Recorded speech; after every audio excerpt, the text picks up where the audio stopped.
Esta semana estamos esperando que se reúna el secretario de Economía con el secretario de Comercio de los Estados Unidos.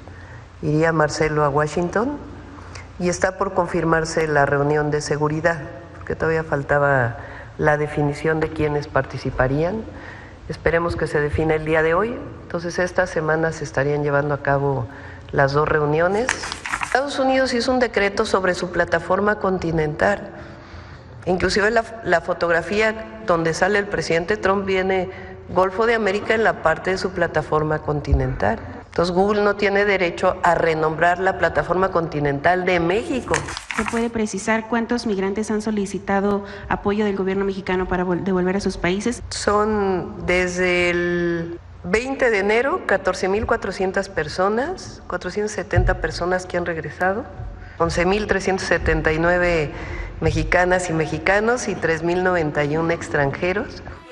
Buenas noches, gracias por brindarnos el honor de su sintonía. Sí, la presidenta Claudia Sheinbaum anunció hoy que esta semana los secretarios de Economía, Marcelo Ebrard, y de Seguridad, Omar García Harfuch, encabezarán en Washington las primeras reuniones bilaterales con representantes del gobierno de Donald Trump. También dio a conocer la carta enviada por Google por el cambio del nombre de Golfo de México en su plataforma, afirmando que la empresa está en un error y que esperarán una nueva respuesta para ver si México procede legalmente. Recordemos que Google dijo: en México será Golfo de México, en Estados Unidos será el Golfo de América.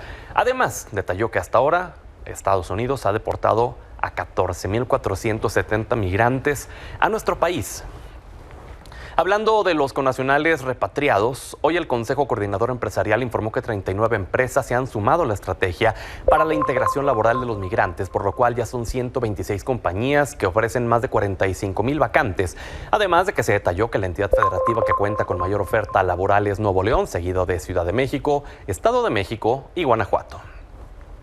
Por cierto, luego de que el pasado martes el Pleno del Senado autorizó que la presidenta permitiera el ingreso de 10 militares estadounidenses para dar capacitación a elementos de la Secretaría de Marina, hoy fue publicado en el Diario Oficial de la Federación explicando que los soldados participarán en el programa Fortalecer la Capacidad de las Fuerzas de Operaciones Especiales de la SEMAR, la cual dio inicio hoy lunes, sí, en Campeche, y culminará el 28 de marzo. Ya que hablamos de seguridad, en la Cámara de Diputados, el secretario Omar García Harfuch se reunió con el presidente de la Jucopo y líder de la bancada morenista, Ricardo Monreal, para hablar sobre las iniciativas de seguridad pública e inteligencia enviadas por la presidenta Claudia Sheinbaum apenas hace un par de días. Tras el encuentro, Monreal detalló que prevén que esta semana Harfuch pueda comparecer ante comisiones para abordar ambas propuestas. Vi a un secretario Omar García Harfuch muy enterado y muy aplicado en la tarea que le encomendó la presidenta de la República. ¿Cuándo podría ser? Pues esta semana, puede ser, estamos viendo el día, puede ser el jueves, viernes, puede ser la semana que entra, pero ha mostrado disposición para poder, junto a los diputados, expresar su opinión y el objetivo de estos dos instrumentos jurídicos.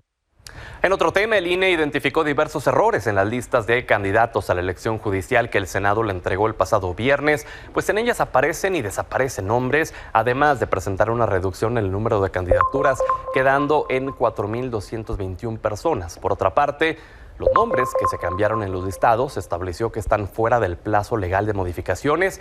Por ello, el Consejo General pidió a los aspirantes cotejar la primera lista publicada con la más reciente y, de ser el caso, presentar una impugnación antes del 20 de febrero, fecha que es cuando el INE debe entregar la lista definitiva a Talleres Gráficos de México para imprimir las boletas.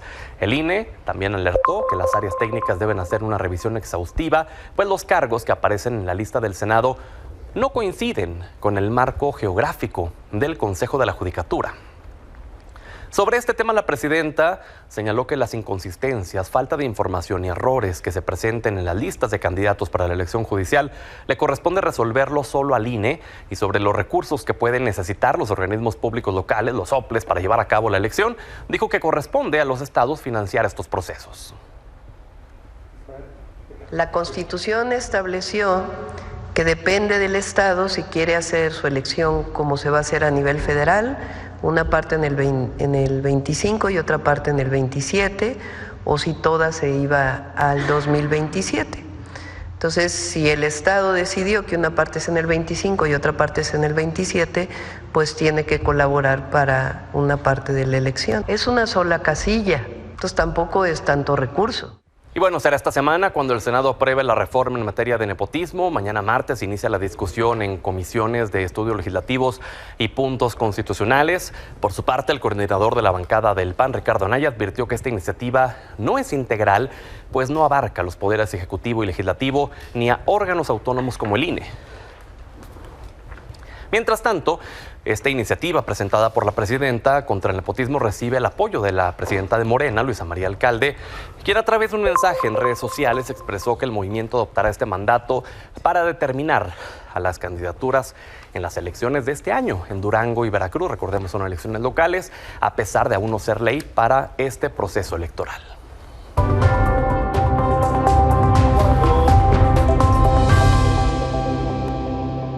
Hablemos de las iniciativas presentadas por la presidenta Claudia Sheinbaum en materia de seguridad nacional. Le agradezco a Damián Cepeda, exdirigente nacional del PAN, Arturo Ávila, diputado federal de Morena, y Juan Ignacio Zavala, diputado federal de Movimiento Ciudadano, que estén aquí. Gracias, caballeros. Pedro, muy buenas noches, un gusto de verte. Buenas noches, qué gusto. Pues hace apenas un par de días recibieron en la Cámara de Diputados estas iniciativas, en donde en específico la que plantea en torno a la seguridad, a la Ley General de Seguridad, parte de la premisa de mejorar la coordinación entre los tres niveles de gobierno, entre el municipio, el Estado, la presidencia, vaya el gobierno federal, y que se dejen de echar la pelotita, ¿no?, unos a otros en que eso era materia federal, eso era estatal, y no acepten las responsabilidades. Entonces, partamos, primero hay varios puntos que detallar sobre esta iniciativa. El primero de ellos es la obligatoriedad de compartir y actualizar información, es decir, les piden a los centros de comando que cada día estén compartiendo información respecto a la delincuencia. Arturo, no es utópico pensar, no es ingenuo incluso pensar que funcionarios a nivel local, que muchos de ellos están corrompidos, están coludidos con los grupos delictivos, van a entregar realmente la información necesaria para que puedan terminar con sus protegidos? No, me parece que es un buen ejercicio justamente de transparencia y de ejecución de lo que antes no funcionaba. Fíjate qué dato, lo acabas de mencionar muy bien. Por un lado tienes la Ley General del Sistema Nacional de Seguridad Pública y por otro lado tienes la de Investigación e Inteligencia. Son las dos iniciativas. Algunos datos que me parecen importantes es que la ley que teníamos estaba vigente desde 2009. Es decir, no tuvimos cambios de 2009. ¿Y qué temas son los que se van a tratar? ¿Qué temas son muy relevantes para entender la importancia de esta legislación? Uno, que hay déficit de personal policial en nuestro país. ¿Cuánto hay? Pues contamos con 291.200 policías, 128.773 estatales, 162.427 municipales. Y únicamente la Ciudad de México es la que más se acerca al estándar que pide la ONU, que son 3 por cada 1,000 habitantes. Y esa parte me parece muy importante. Eso quiere decir que vamos a buscar con esta legislación llegar a esa parte y eso me parece relevantísimo. Segundo tema, 145 municipios tienen entre 1 y 5 policías y esto también me parece importante. El segundo tema importante, y ahorita le entramos al tema que tú comentabas, tiene que ver con la disparidad de salarios. Y eso me parece también súper relevante. Fíjate, mientras en Baja California un policía gana cerca de 30,000 pesos, en Tabasco un policía gana 8,267 pesos. Estamos hablando de una diferencia abismal de policías estatales. ¿Se buscará homologar entonces los salarios? Se van a homologar los salarios también. ¿Las condiciones les van a equipar con lo que necesitan para realmente ejercer el trabajo? Para tener su salario equiparable, para tener el mismo salario, tener un número de acuerdo a lo que pide la ONU, es decir, 3 policías por cada 1,000 habitantes. Hoy estamos muy abajo. Okay. Y otro punto que me parece súper relevante, fíjate, estandarización en formación y capacitación policial. Solo 12 entidades tienen academias policiales, 2 entidades federativas que cumplen con los requisitos de normatividad policial. Y el segundo tema más relevante todavía, 62,000 millones de pesos invertidos entre 2019 y 2024 únicamente se fueron a uniformes, equipamiento y automóviles, y no a profesionalización y formalización de la policía. Esto es lo que va a cambiar.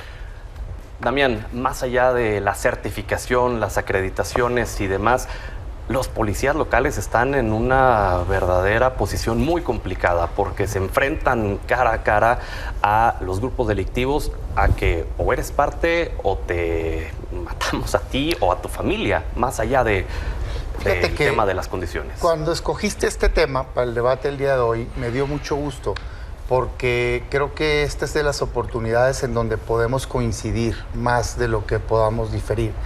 Yo comparto la visión en términos generales, debo decir, ahorita voy a señalar algunas preocupaciones que tengo, es natural, pero el camino que han decidido tomar con estas dos iniciativas es algo que por años, cuando menos un servidor ha comentado que eso es lo que tenemos que hacer y creo que es camino correcto, es apostar por la inteligencia, es apostar por la desarticulación del crimen en lugar de solamente la confrontación, que es necesaria obviamente a veces, y es apostar por el fortalecimiento de policías estatales y municipales, pero ahorita comento dónde veo las limitantes. Pero sí lo quiero decir, porque creo que esto marca una diferencia, o sea, no se trata de decir a todo no, se trata de cuando tengamos un punto de vista distinto poner una alternativa, pero cuando crees que estás caminando por el camino correcto, pues caray, apoyarlo.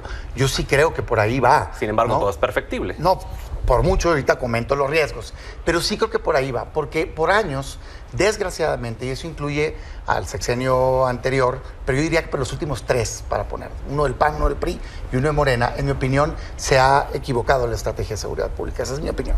Creo que el eje central ha sido militarización y creo que eso no es lo que necesitamos en el país. Si bien te tienen que ayudar, por supuesto, de manera subsidiaria, me parece que primero tenemos que entender el fenómeno delictivo. En México existen 31 millones de delitos al año y la gran mayoría están en las colonias, en las comunidades. No son los delitos de alto impacto. Para ellos necesitas un cuerpo nacional fuerte, que debería ser la Guardia Nacional, claro, que nuestra diferencia es que en mi visión debería ser civil, en la del gobierno actual militar. Bueno, eso debatámoslo, pero se requiere un cuerpo nacional fuerte que desarticula el crimen organizado y a nivel local fortalecimiento de policías estatales y municipales. Eso no ha pasado, desgraciadamente. Sí había ya una ley general, digamos, de la cual derivada el Secretariado Ejecutivo de Seguridad Pública. Sale una nueva, trae mejoras, pero sí existía ya un Sistema Nacional de Información, pero sale uno nuevo, en una nueva ley enfocada a investigación e inteligencia, y ahí me gusta este enfoque de apostar más por la inteligencia para desarticular. Entonces, en mi primer comentario diría, creo que es el camino correcto. Ahorita señalo algunos puntos en los cuales creo que se puede mejorar. Juan, ¿coincides? Sí, mira, Pedro, yo llevo viniendo a este programa ya, gracias a tu invitación, más de 2 años.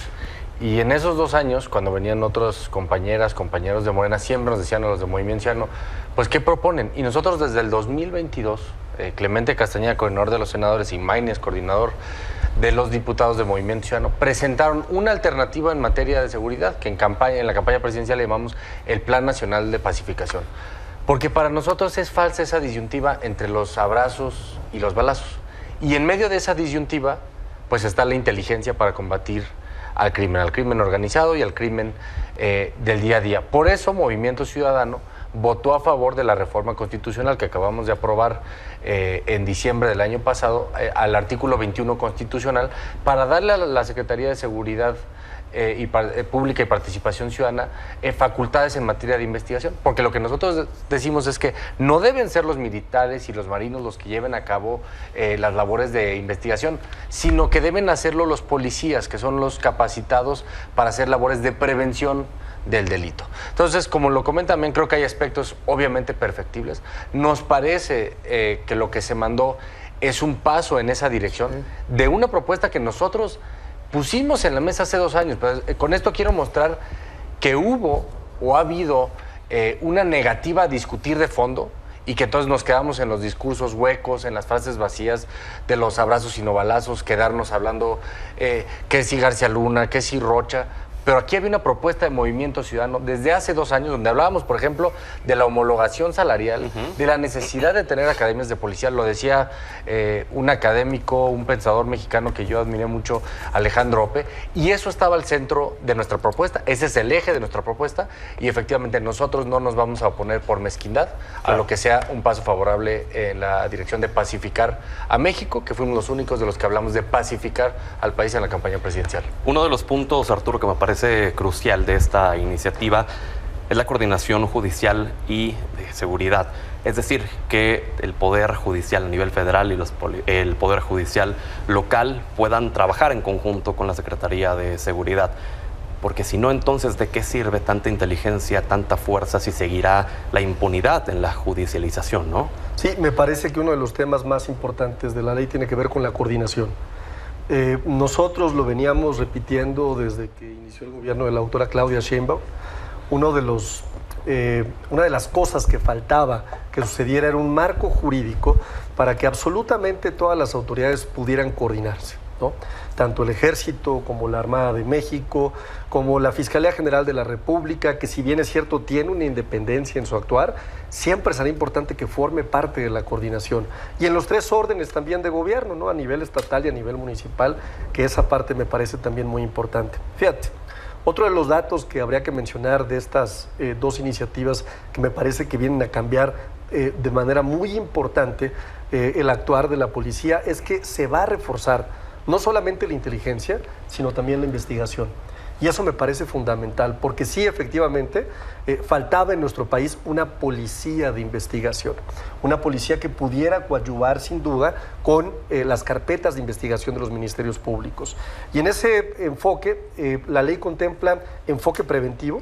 Lo que está buscando es identificar, fíjate, tendencias, patrones y riesgos por anticipado, utilizando tecnología, utilizar productos de inteligencia para poder anticipar comportamientos con plataformas geoespaciales, con productos de Big Data, por ejemplo, coordinación interinstitucional, que ya la mencionaste tú, uso de tecnología y, por supuesto, información de los tres órdenes de gobierno. Que ahí me parece también importante señalar la publicación que hace hoy Milenio a través de Miguel Puertolas, que esto está enfocado en corrupción, pero nos puede dar un norte, ¿no? Una idea de cómo está la impunidad en la judicialización de las carpetas de investigación.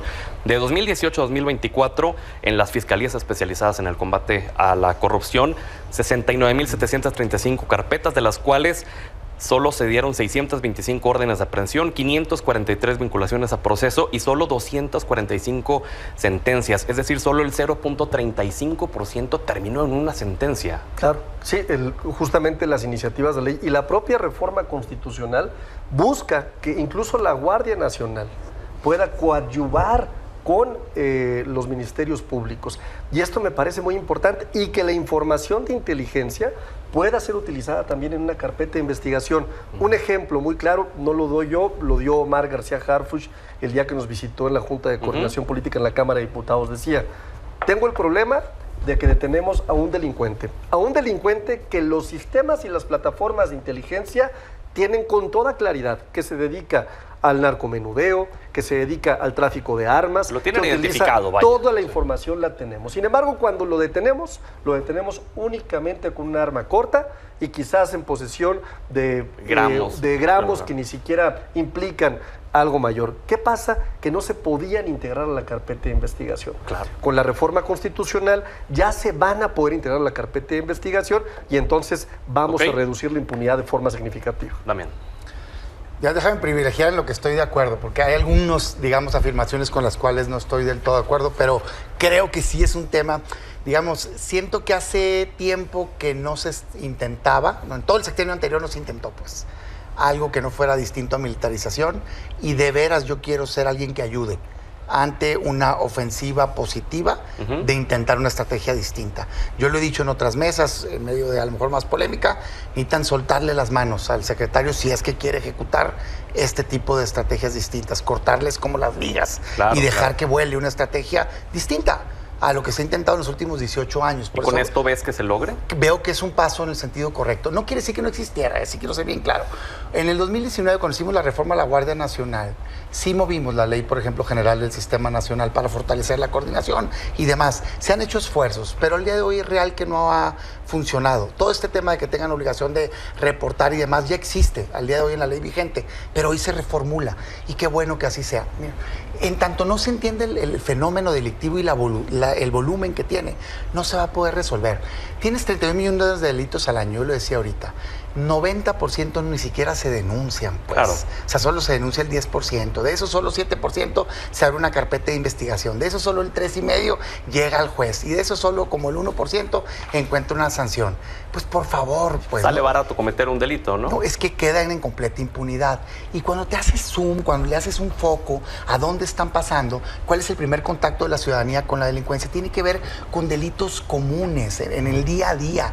Dice, por ejemplo, en la encuesta del INEGI, ¿cuál es tu primer contacto con la inseguridad? Contesta el ciudadano: salgo de mi casa y están tomando alcohol en la colonia, o se están drogando, no hay alumbrado público, me siento inseguro, robo casa habitación, robo en transporte público, robo en la vía pública. Caray, pues eso requiere de un enfoque distinto de fortalecimiento de policías estatales y municipales y otro nivel nacional para los grandes delitos. Creo que está metido en la propuesta esto, tanto el grande delito, tratando de detectar, digamos, patrones y demás, como el fortalecer a nivel local. ¿Qué no me gusta o qué le falta, digamos, para ponerlo en positivo? Pues los dineros. Porque en términos de policía estatal y municipal, en el último sexenio bajó de 21,000 millones de pesos a 8,000 millones de pesos al año, luego subió a 9,5. Y te dices tú, oye, pues es que ves policías que están los salarios por los suelos, que no tienen prestaciones. Es increíble, no todos los policías tienen seguridad social, ¿eh? Claro. No tienen seguro de gastos médicos mayores ni de broma, ni de vida muchos, no tienen acceso a vivienda muchos. Eso tenemos que fortalecer. Qué bueno que se hable de ello. Ahora falta poner el dinero después en el presupuesto. Empecemos por algo, por ejemplo. ¿Por qué no reconocer que la reforma que ya hicieron, muy positiva, votó a favor el PAN, de subir el salario de médicos, de enfermeros y de policías al mínimo registrado ante el IMSS, le aplique también a los policías estatales y municipales, porque es ahí donde está el principal debilitamiento? Entonces son cosas positivas que ojalá empecemos a debatir y que se le haga un bien al país, pero va en el sentido correcto, lo digo tal cual. Otra vez, Pedro, en cualquier encuesta que uno vea del país, en cualquiera, el principal problema para la población en México es la inseguridad y el crimen. Creo que Sinaloa es el ejemplo más dramático de ese problema que vive la población. Y creo que esta iniciativa, la que se presentó en diciembre, la reforma constitucional en materia de investigación, como ahora las dos leyes que nos envían a la Cámara de Diputados, muestran el falso debate que tuvimos los 6 años pasados. Y yo espero que estas iniciativas sean una nueva fase, un nuevo momento en términos de maduración política en México. Que no podemos seguir hablando del problema de la inseguridad como un problema de hace 12 o hace 6. Morena este año va a cumplir 7 años al mando del gobierno federal. Tienen 23 gobiernos estatales, la mayoría en ambas cámaras.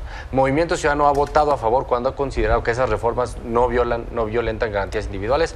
Hay aspectos que por supuesto nos preocupan, por ejemplo el hecho de que no se pida una orden judicial para intervenir comunicaciones telefónicas privadas. Yo no estoy a favor de que se puedan intervenir para hacer investigación e inteligencia, pero que sí se requiera una orden judicial para poderlas intervenir, es lo que sucede en cualquier parte del mundo moderno. Pero sí nos parece que ojalá dejemos atrás estos falsos debates de balazos o abrazos, y que hay una enorme parte de la población que hoy vive azotada por el crimen, y que este es un paso en la dirección correcta. Pero, precisamente, Pedro, es un paso en la dirección correcta porque es en contra de la militarización. Hay un libro de uno de los principales académicos norteamericanos que lo escribió en los 70s que se llama ¿Qué hacemos cuando fracasa la fuerza bruta? Y eso es lo que hay que hacer: inteligencia, inteligencia y más inteligencia. Retomando lo que decía Damián de la falta de denuncias, ¿no valdría la pena también reforzar los ministerios públicos para que la gente sintiera la confianza de ir a denunciar y no ser víctima de revictimización, de malos tratos, perder horas y horas y horas? Dos puntos más. En la propuesta que presentamos en el 2022, parte fundamental, además de la homologación salarial, de la profesionalización de las policías en el país, tenía que ver precisamente con reformular el tema de la investigación en México. En cualquier país del mundo uno va y denuncia un delito en la policía. Es lo natural, pero si hoy uno va a la policía a denunciar un delito, no te dejan porque no es la ventanilla correcta. Entonces hay que ir al Ministerio Público, perfectamente mal calificado por las mexicanas y mexicanos, y ahí no se puede denunciar. Entonces ahí se genera un cuello de botella, porque entonces la gente dice, bueno, pues si no es aquí y no es acá, pues ya prefiero no denunciar el delito. Entonces me parece que ahí tendría que haber una reforma puntual, y también se elimina por completo el Centro Nacional de Prevención del Delito y Participación Ciudadana y dejan 2 artículos muy vagos que obligan a la Secretaría a promover la participación ciudadana. Pero si no tenemos un observatorio ciudadano serio, robusto, que realmente pueda tener un diálogo con las autoridades de qué sí está funcionando y qué no está funcionando, pues me parece que le dejamos demasiado poder a la autoridad federal. Otro de los puntos que llaman mucho la atención es lo que incluye a las compañías de telefonía móvil, en donde se va a crear el Registro Nacional de Usuarios de Telefonía. Prácticamente las empresas tienen que, al momento que den de alta, para poder darlos de alta, registrar a quién le corresponde la línea, y además de que se va a pedir el bloqueo, se puede pedir por los 3 niveles de gobierno el bloqueo de señales en cárceles para evitar que tengan llamadas, mensajes, internet. Esto, Arturo, ¿no abre la puerta a que busquen otras alternativas, como ya lo vimos hace algunos días en una cárcel acá en México, que hasta tenían este internet satelital de Elon Musk, el Starlink? Bueno, a ver...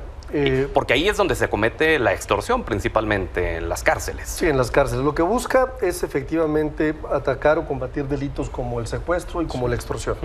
De acuerdo a los datos, ¿cuáles han sido los resultados de nuestro gobierno? De 2019 a 2023, homicidios dolosos se han reducido en un 23.8%, esto me parece importante mencionarlo. Los feminicidios un 23.9%, que también me parece importante mencionarlo.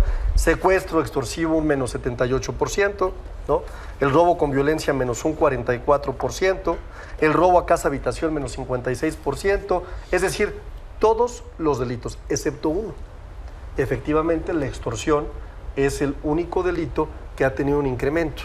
Tuvo un incremento del 13% durante los primeros 100 días de administración, una reducción del 13% y después volvió a incrementar. Entonces me parece que tiene que haber soluciones que sean concretas, reales, me parece que es funcional.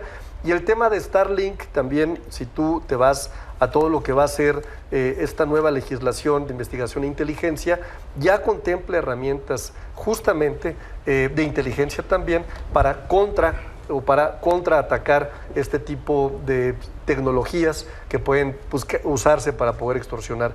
Así es que me parece que vamos... Es que no se les duerme nada a los delincuentes, y si no es por un lado buscan por otro y por otro y por otro. Sí, sí, y la realidad es que lo que está haciendo el gobierno de la transformación es terminar con un problema que nos heredaron, hay que decirlo, aquí están los datos y lo digo con toda claridad, pero no solamente terminar con eso, redirigir la estrategia.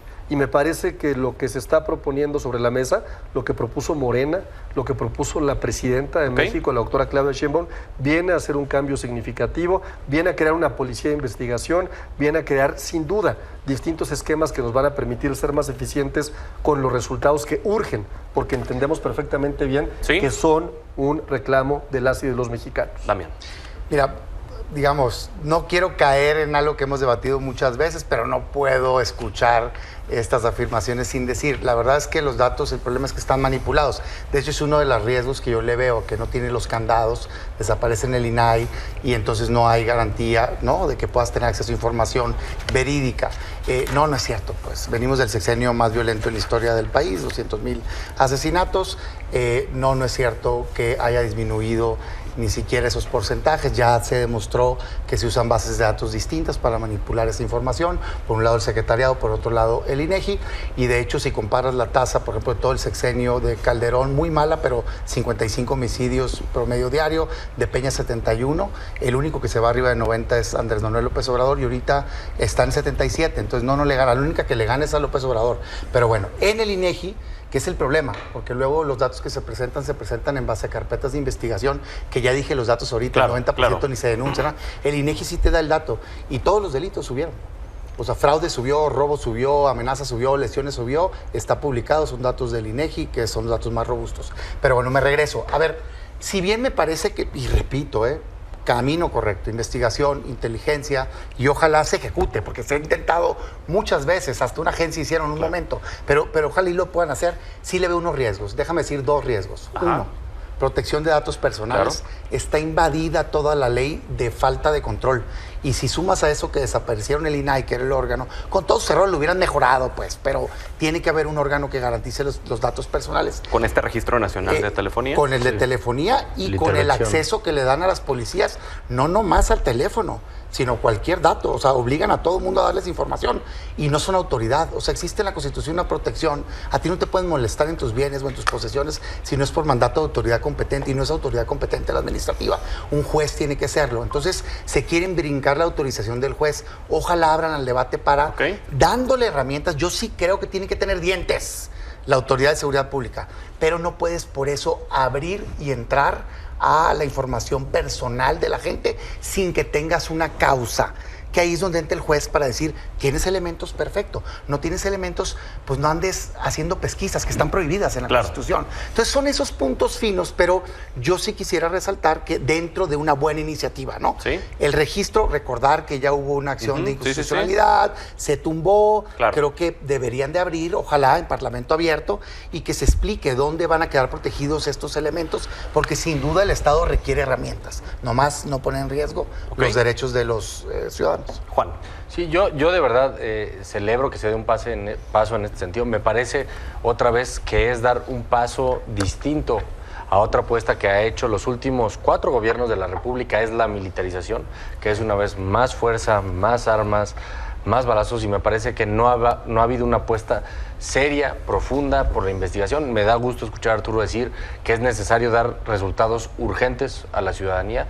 Desde Movimiento Ciudadano así lo hemos hecho, por eso nosotros habíamos presentado esta propuesta hace 2 años sin los abusos que contiene. Yo estoy en la Comisión de Seguridad, vamos a llevar algunos de los temas que comentó ahorita Damián, lo que dije ya de la invasión a la privacidad o a la intimidad, como se llama, por ejemplo, en Estados Unidos, para que no se violen los datos personales, pero me parece que es una iniciativa en la dirección correcta, que es apostar por la inteligencia y por la pacificación del país. Se nos fue casi media hora, caballeros. Y ahora muy en paz, ¿no? Y muy civilizado. Es hora de la paz. El asunto, muy a profundidad. Bueno, Gracias, no más balazos. Gracias por este diálogo. Solo se nos quedó fuera allí el asunto de la Auditoría de Recursos Federales, que también ya hoy... tiene facultad, ¿eh? Sí, pero hoy No, Milenio, sí. por ejemplo, publica que de 2016 a 2023, 2,000 millones de pesos de recursos de seguridad, pues no se explica. ¿De Muchos dónde en casos está? muy emblemáticos, ¿no? De gobernadores muy señalados del pasado, de hace muchos años. Javier Duarte, en Veracruz, César Duarte, entre otros, caray. Pero bueno, vamos a seguirlo analizando en la siguiente semana, si nos lo permiten. Gracias, caballeros. No, Gracias, Pedro. Muy buenas noches. Pausa, regresamos.